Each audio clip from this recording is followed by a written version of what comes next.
অনেক দিন ধরেই ভাবছিলাম এই ঠাকুরের পিকচারগুলোকে ভালো মতো মুছবো আর মূর্তিগুলোও ভালো করে চান করিয়ে মুছিয়ে নেব, কারণ প্রচুর তেল চিট পড়ে গেছে। তো আজকে একটু ফাঁকা টাইম পেয়েছি, তো চলুন ঠাকুরের তাকটা ভালো মতো গুছিয়ে নিই আর ঠাকুরের মূর্তিগুলোকেও ভালো করে স্নান করিয়ে নেব, দিয়ে ভালো করে মুছিয়ে যেখানে যে ঠাকুরটা ছিল সেখানে সেখানেই রেখে দেব।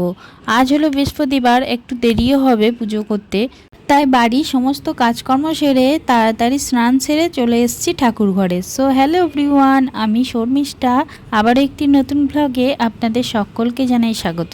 আশা করি সবাই খুব ভালো আছেন, আমরাও বেশ ভালো আছি। আজ হলো বৃহস্পতিবার, সকাল এখন বাজে ওই 9:30।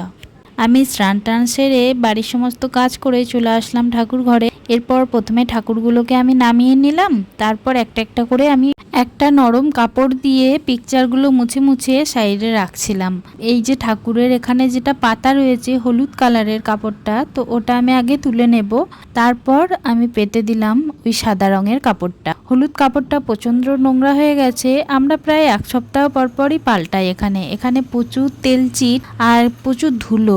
2-3 দিন হয়ে গেলেই বোঝা যায় ঠাকুরের পিকচারগুলো কীরকম ভাবে নোংরা বসে গেছে, তেলচিট বসে রয়েছে।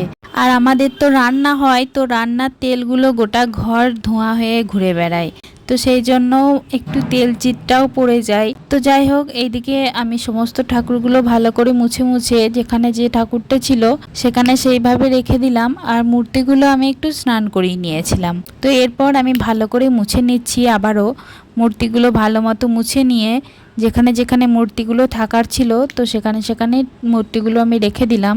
আর এই যে গণেশটা দেখছেন, এনাকেও আমি ভালো করে স্নান করিয়ে ভালো মতো মুছিয়ে নিলাম একটা নরম কাপড় দিয়ে। এরপর পৈতেটা আমি একটু ঠিক করে দিলাম, আর গলার হারটাও একটু সরে গেছিলো, তো ঠিকঠাক করে দিলাম। দেখি বুধবার দেখে আর একদিন ভালো করে স্নানটা করিয়ে দেব, প্রচুর সিঁদুর লেগে রয়েছে কপালগুলোতে। ওই আসছে সপ্তাহে বুধবার দেখে গনু দাদাকে ভালো করে স্নান করিয়ে দেব, কারণ কপালগুলোতে প্রচুর একটু সিঁদুর লেগে রয়েছে। ভালো মতো আজকে তুলতে পারলাম না, অনেকটা বেজে গেছে। আমি বসেছি সেই 9:30 থেকে, আর এখন বাজে হচ্ছে 11:30। যাই হোক, টাইম তো লাগে একটু ঠাকুরের কাজ করতে গেলে। তো এরপর আমি গোপাল ঠাকুরটাকেও ভালো করে মুছিয়ে ওনার জায়গায় আমি বসিয়ে দিলাম, আর ভোলা মহেশ্বরকেও আমি ভালো করে স্নান করিয়ে ওখানে রেখে দিলাম যেখানে ছিল। আর আজ তো বৃহস্পতিবার, আমরা প্রত্যেক বৃহস্পতিবারে ঘট পাল্টাই, তো সেই জন্য ঘরটাও ভালো করে মেজে নিয়েছিলাম। এরপর সিঁদুরের টোপা দিয়ে দিলাম 5টা, আর এই যে আমশকাটা দেখছেন এখানেও 5টা পাতায় 5টা সিঁদুরের টোপা দিলাম। তো চলুন ঘরটা এদিকে ভরে নিই। ঘরটা 1 ঘট জল দিয়ে দিলাম, গঙ্গা জল। আর এদিকে ততক্ষণ আমি ঠাকুরের চরণে সমস্ত ফুলগুলো আমি অর্পণ করলাম। ঘরটা এখনো ঠিক মতো সাজানো হয়নি, তো চলুন এদিকে ফুলগুলো দেওয়ার পর আমি ঘরটার মধ্যে আমশকা দিয়ে দিলাম, পান পাতা ছিল পান পাতাটাও দিলাম, আর একটা চাপা কলা ছিল ওটার মধ্যে 5টা ফোঁটা সিঁদুর দিয়ে আমি ঘটের ওপরে দিলাম। তো চলুন এবার ভালো মতো পুজোটা সেরে নিই।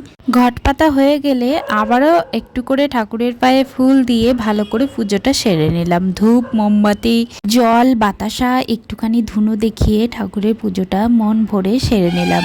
তো চলুন আজকের ভিডিওটা এই পর্যন্তই, আবার দেখা হবে পরবর্তী ভিডিওতে। সবাই ভালো থাকবেন, এবং ভিডিও ভালো লাগলে লাইক, কমেন্ট, শেয়ার এবং ফলো করে এই ছোট্ট চ্যানেলটির পাশে থাকবেন।